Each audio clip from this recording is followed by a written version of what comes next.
not like a different person. We'll see.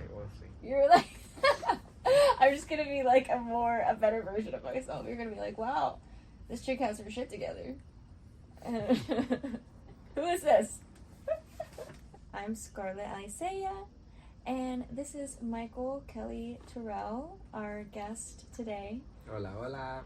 And I thought it was appropriate to have you as the first guest, just because, well, many reasons. But first of all, we're friends, and I love having you as a friend, and I know that I'm already nervous, so it's nice to have somebody that, like, I can actually talk to, and make mistakes if I need to, so.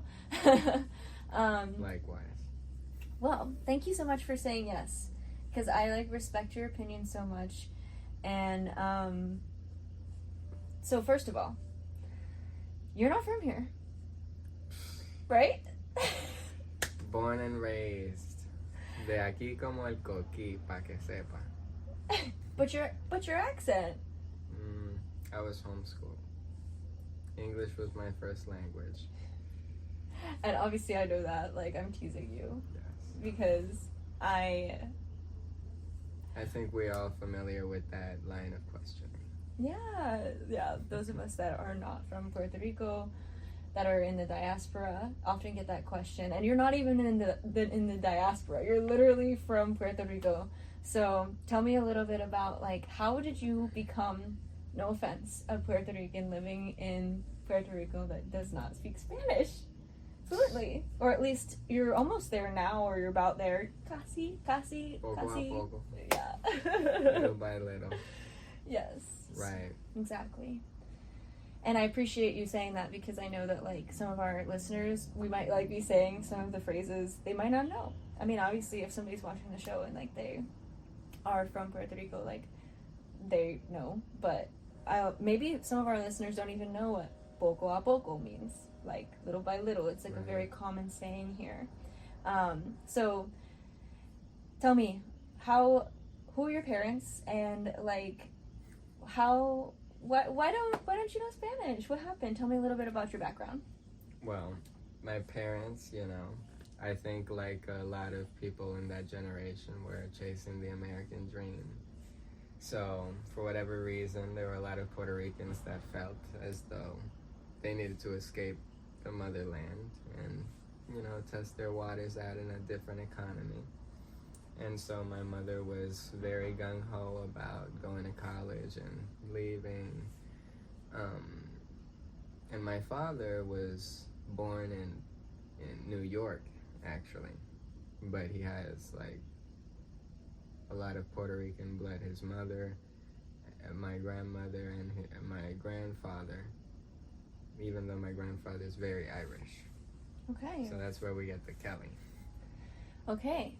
So your dad's he's half Puerto Rican? Yeah, exactly. Okay. And then your mom is from the island? Exactly. And what part of Puerto Rico is your mom from? She's from Guaynabo. Okay, cool. Right around the block. Yeah. And isn't that where you grew up? Yes, that's where I grew up. Okay.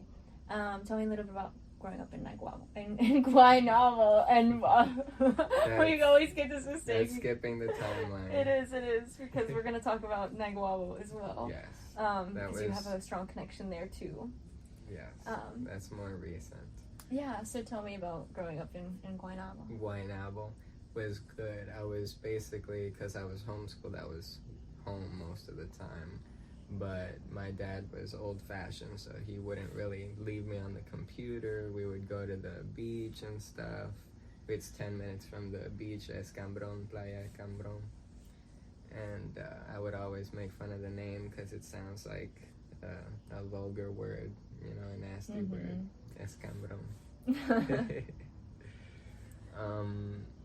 But it was beautiful because we were able to actually enjoy the island and its natural resources the way that I think a lot of people don't get to when they're in a rush or doing the conventional school, a 9-to-5.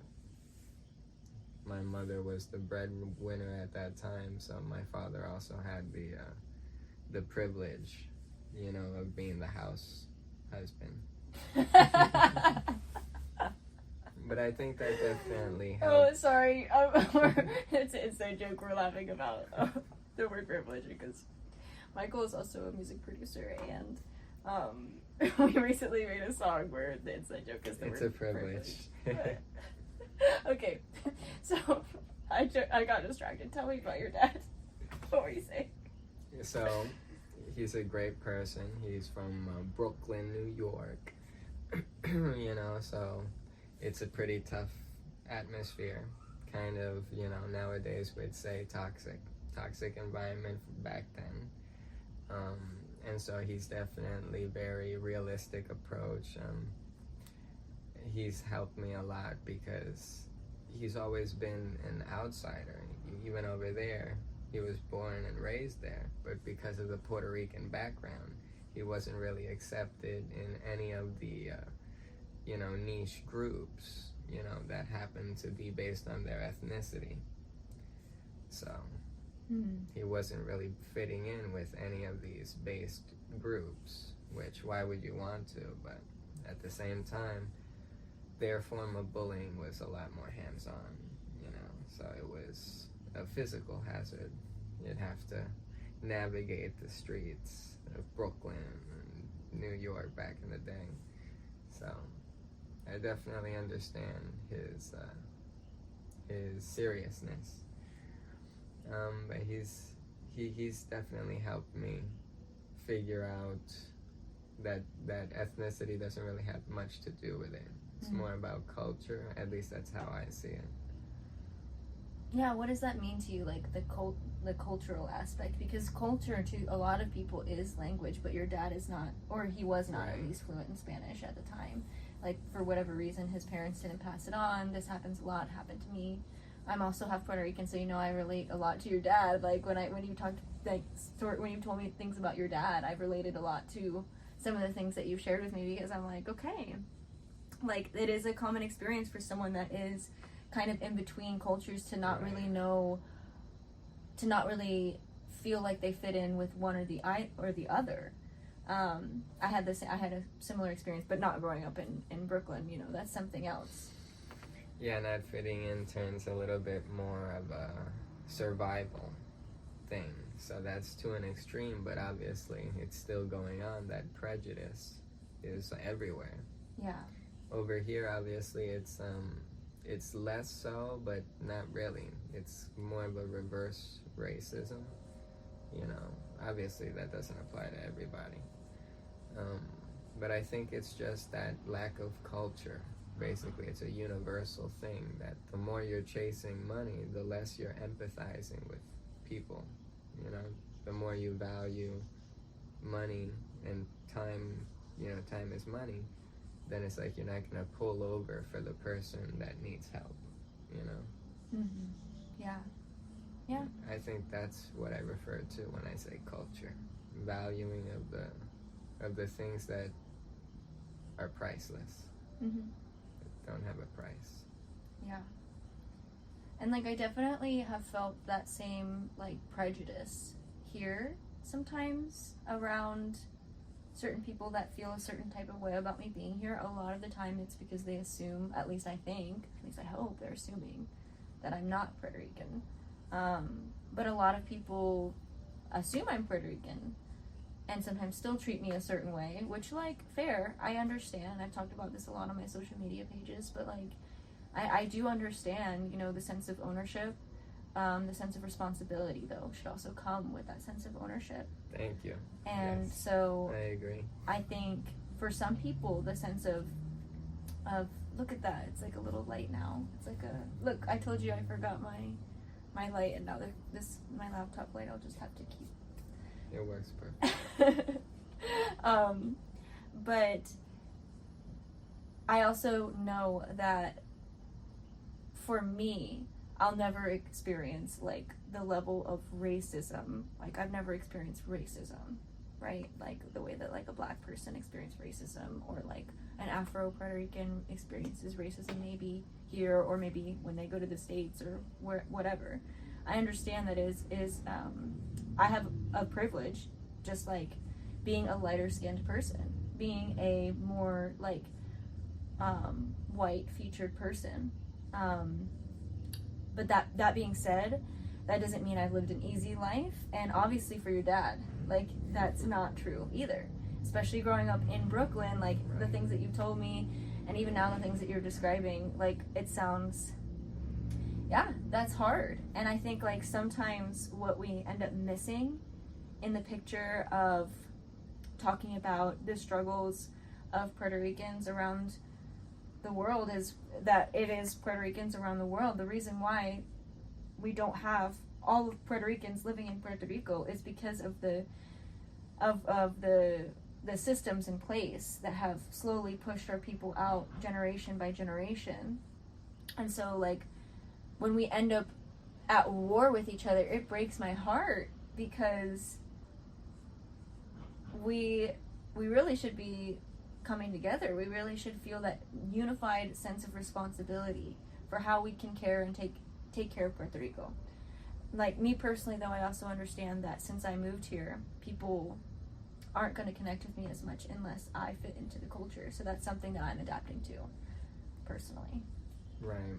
I see that part, prejudice in general, right, as just ignorance because we shouldn't identify with our struggles either, you know, that we should be aware of it and, like you said, help us, you know, unite and join forces, like, or empathetic at the very least, to be empathetic to each other. But I feel like that ignorance is the plague that makes people forget. What do you think the ignorance is?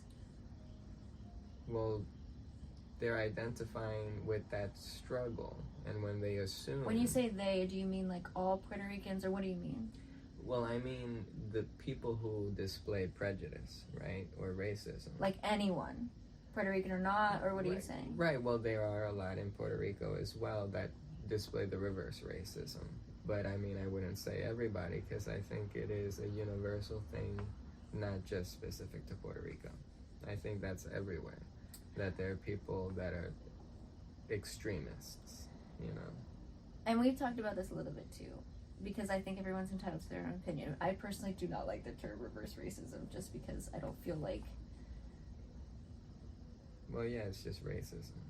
Well, I think prejudice was, for me, more in alignment with how I feel it is, because I do think that, like, for example, like, if I, in the States, because that's where I grew up, that's the best way that I have an example. Like, if I go into a space with all Black Americans, like, and maybe they don't want me there, maybe I feel a little bit ostracized, but at the same time, maybe I also put myself in a space where I don't belong.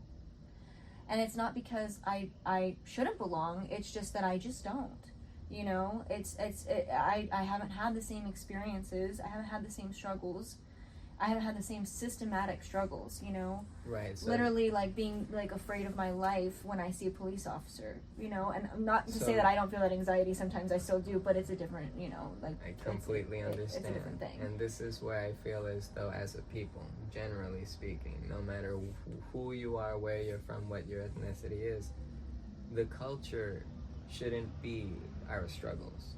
That is what ties us and unites us together.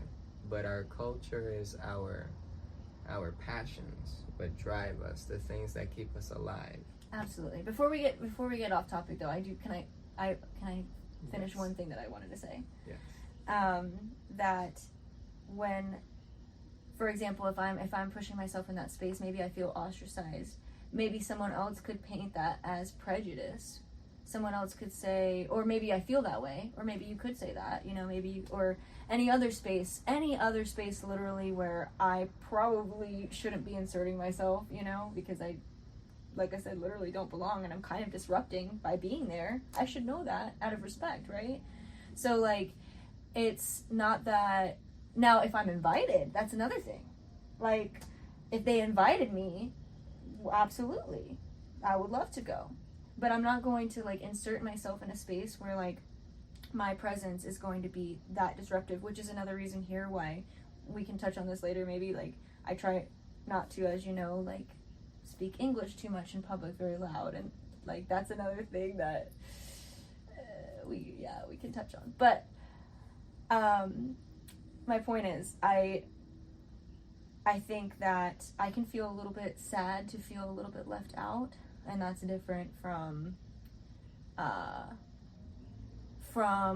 being like murdered, you know, or being other crazy things happening because of my ethnic identity or race, because, you know, there's another debate on race versus ethnicity. But I can see how your father, who has had different experiences, maybe did get the crap beat out of him because of his identity. Maybe his white identity, or maybe his Puerto Rican identity. Probably different times. Maybe one group beating him up for being white and another group beating him up for being Puerto Rican. So, yeah, I can see how other people might feel differently and might describe that differently. But I just wanted to say how I feel, and because, like, I think this topic is, like, very interesting, and we could go on and on about it. But yeah, thank you for letting me finish my thought. Oh yes, absolutely. Because I understand 100% where you're going with that, and that's why I wanted to preemptively, you know, I would rather, I know it's something that most people do, but I would rather identify as a culture with the things that we strived and we've triumphed. Mm-hmm. And of course we need to know all the struggles that we've been through as a whole. But what really is powerful about the culture of the Native American or of a Puerto Rican is the history that we've overcome, you know, over time. And the further back you go, it's not the things that kept us down, it's the things that weren't able to keep us down that we have to keep in our pride. If we want to be prideful of anything, it should be what ties us together, not divides us. Absolutely.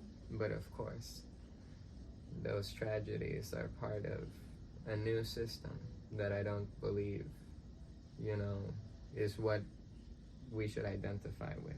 Mm-hmm. You know, even though there's a lot of things that tie us together in our united rage against the machine, but I don't think that's what really ties us together. It's the love, it's the mothers. Everybody has a mother. Mm-hmm. And so in Puerto Rico, when you go to the rural parts, you don't see that prejudice. So that's why I don't think that it's a Puerto Rican, it's not part of the culture, that's just part of the city. Mm-hmm. I think that's just a city thing. In Miami, it's the same. If you're not from Miami, you're from Broward, you ain't dead. So, I heard a couple things I want to talk about. So, I know that you, after growing up here, went to Miami for a few years. Yes. And then you came back, right? So, growing up here, you were like, were you a bad kid? Is that why you didn't go to public school? Because you went to, you homeschooled, right? I was a rambunctious child. Probably, you know, back in the day, they would categorize it as ADHD, now neurodivergent, so I don't know. But long story short, I was pretty hyperactive, and I would put my all into everything that I did. So if everybody was joking around, I would be the biggest jokester. If they're, you know, messing around, not paying attention in class, you know, the 1 or 2 years that I actually tried to go to school, my parents really wanted me to go. It was not a pleasant experience. Yeah. You know, but when everybody was studying, then I was the most studious. You know, so I was just going with the flow. And the resources in Puerto Rico aren't the best, of course. So the teachers were new, and they didn't really know how to deal with what they would call special needs. So they wanted to put me in the special needs class, and my father knew that I wasn't really special needs in that sense. that if they were just more strict or more lenient or have more patience, but they didn't have enough time and resources for each individual student. And that's not a culture thing, that's an economic thing. So unfortunately, or fortunate for me, I was pulled out, and my father was able to give me that focus and attention that I needed. And he put me in martial arts at 6 years old. So that was a big discipline thing. Boot camp. I was really lucky. My coach was a Navy SEAL instructor. Oh. Yeah. So it was a lifestyle thing. It wasn't a sports. He's like, this is how you do it in sports, but in real life, you're going to have to do it like this. Otherwise, you break your wrist. So I'm still fascinated, like, all of this stuff was in English, all of it, right? Or no, you would go to the dojo and it would be in Spanish, or like... It was half Spanish, half Japanese. Yeah. Mostly Japanese. Yeah. So, hey, hajime, mate. That's cool. That's cool. Ogoshi, guruma. So, like, I also heard you say another thing earlier I want to touch on, actually. So, when you said Puerto Ricans or Native Americans, I've heard you talk about this before. And I've heard you talk about them as they are one and the same. And you and I know, like, Boricua, obviously what that means. But, like, let's talk about it. Like, this podcast is called La New Boricua, and I'm referring to myself when I talk about that. And you're El Boricua. So why don't you talk a little bit, if you want, explain a little bit how you think about that. Wow, Boricua. Yes, so since I was young, I was not accepted as a Boricua. And I was always told that a Boricua was somebody who was born on the island. So even though I was not accepted as a Boricua, I knew that I was born on the island.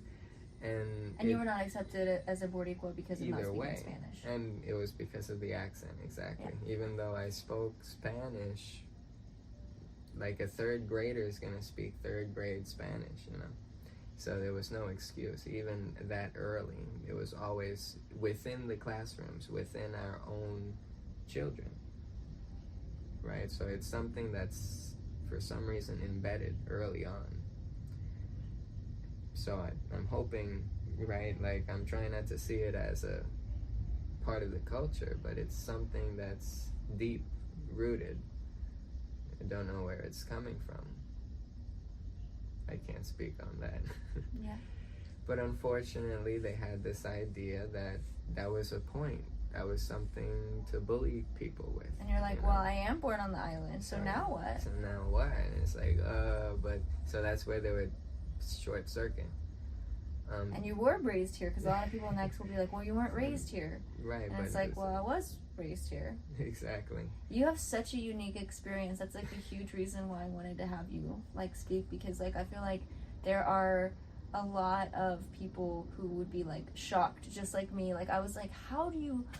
I know I said this before, and I'm not really. I swear I'm not trying to like embarrass you when I say this, but I'm like, that is like wild to me. I've said this to you like when we've been talking before. I'm not surprised. Like, yeah. By that reaction.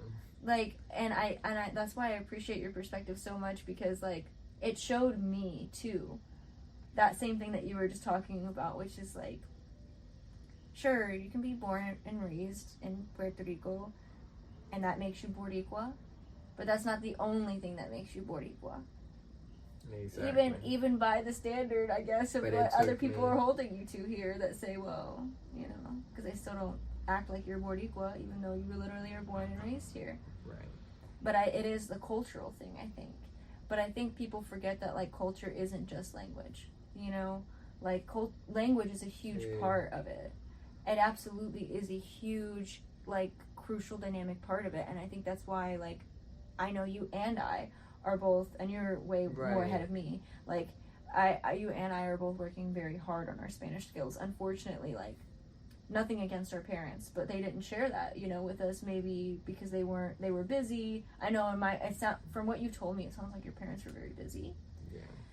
like a lot of people here that struggle economically, right? And so like same thing with my parents. Like I didn't grow up with my dad really. Like my dad was in and out as a kid, and he's my Puerto Rican parent, and my mom doesn't know Spanish. She knows a little bit, and it's really sweet. My mommy, my white mommy, trying to teach me Spanish, you know, as a kid. But you know, and a lot of the phrases I knew as a kid were when my dad, you know, there was something wrong. It's like, it's done. Right. I told you about like yeah. That's the kind of Spanish like ya está bien con la payasada. I remembered. But like, ya está bueno con la payasada. Because like you're no matter what, I think a lot of no sabo kids will relate to that when your parents are mad, they're gonna pull out that Spanish. Even if they didn't teach you Spanish, they're gonna pull out that Spanish when they're mad. Muñeca. But I think that's funny. So also another thing, no sabo, by the way, just for anyone listening to this podcast that doesn't know what it means, it is referring to someone that comes from a Latino parent that does not speak Spanish for whatever reason. And we can go into like why that is, but it was about saber and it being a irregular verb that you conjugate in Spanish, so you would know how to conjugate it correctly if you knew Spanish, right? So that's where that comes from. No sabe? Exactly. No sabo. No. You should say no sé if you don't understand. No sepa. You would know to conjugate it correctly is the point of it of that saying. But I know we're like kind of already running out of time.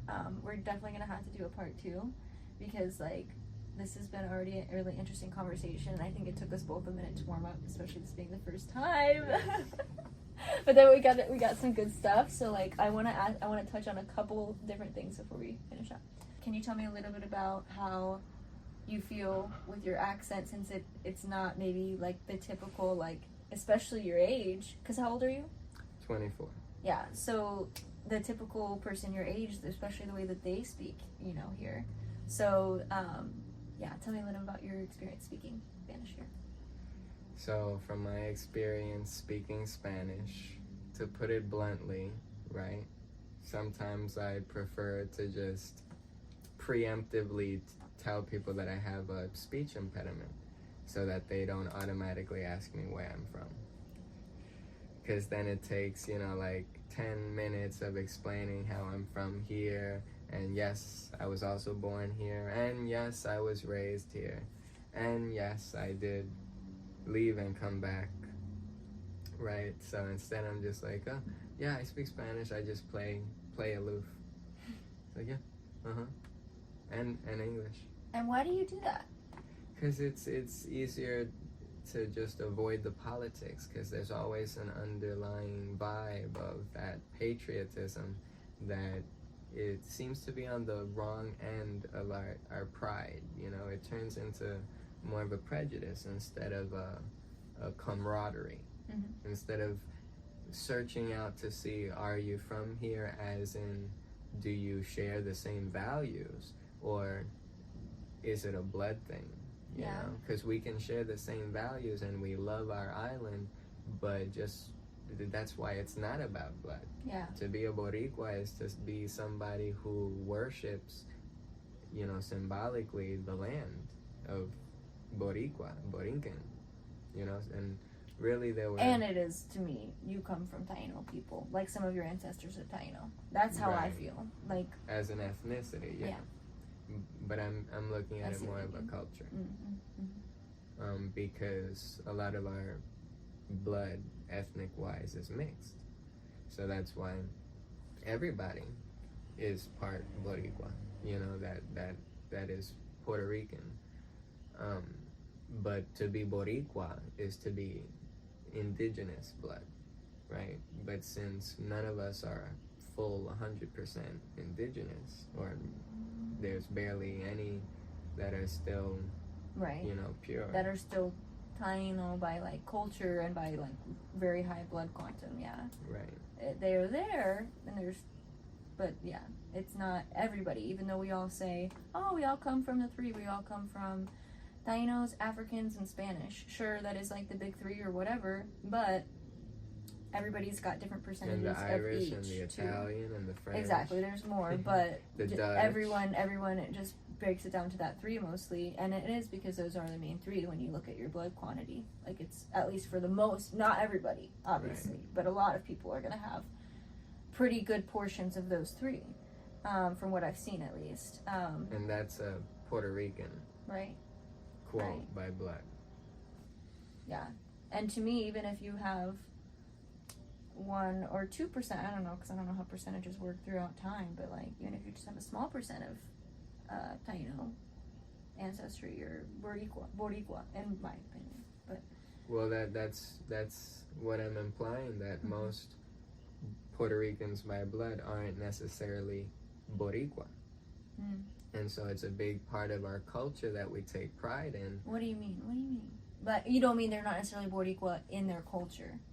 Is that what you mean? Exactly, because Okay. Boricua is an ethnicity. It's like, are you 100%? Nobody's 100% Boricua unless... Okay, so you're saying no one's 100% Taino, is what you're saying, essentially. Right. Taino is not what they call. Taino means man of peace. There's different takes on this. I don't want to get into it Right. here because there's actually like different historical documents that like say different things about that.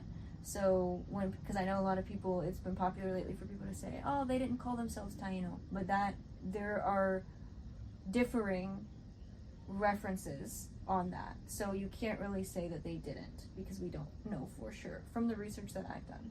Okay. There is like differentiating documents. So I'm just trying to simplify the terms so we can have a conversation.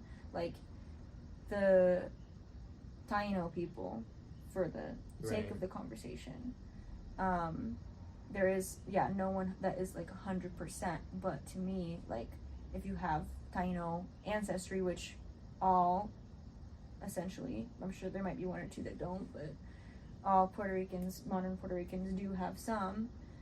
But you're saying that there's also culture Taino. But when you say culture Taino, you're not talking about like modern Taino culture. You're talking about a spirit of being Boricua, right? Is that what you're saying?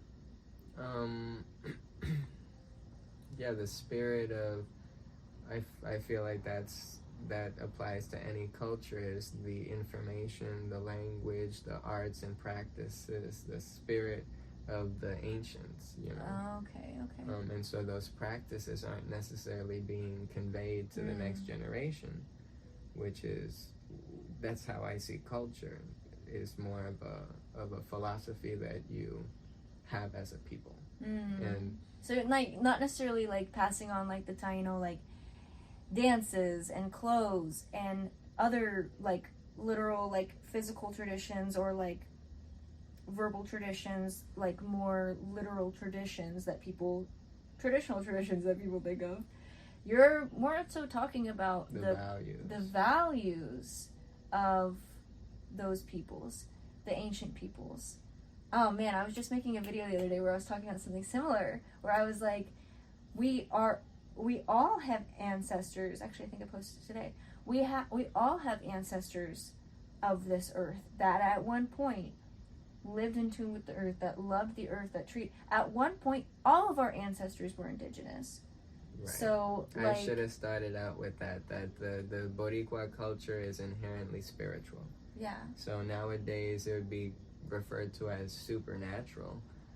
So that's why I try to, kind of tippy-toe around that magic, but it is the island of enchantment, right?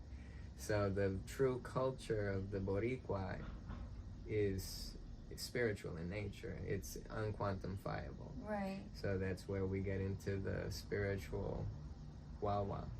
And I think that's too why a lot of us talk about being visited by our ancestors in our dreams, and even if you're like, I don't there's no way I remember a Taino abuela or anything. I didn't have one.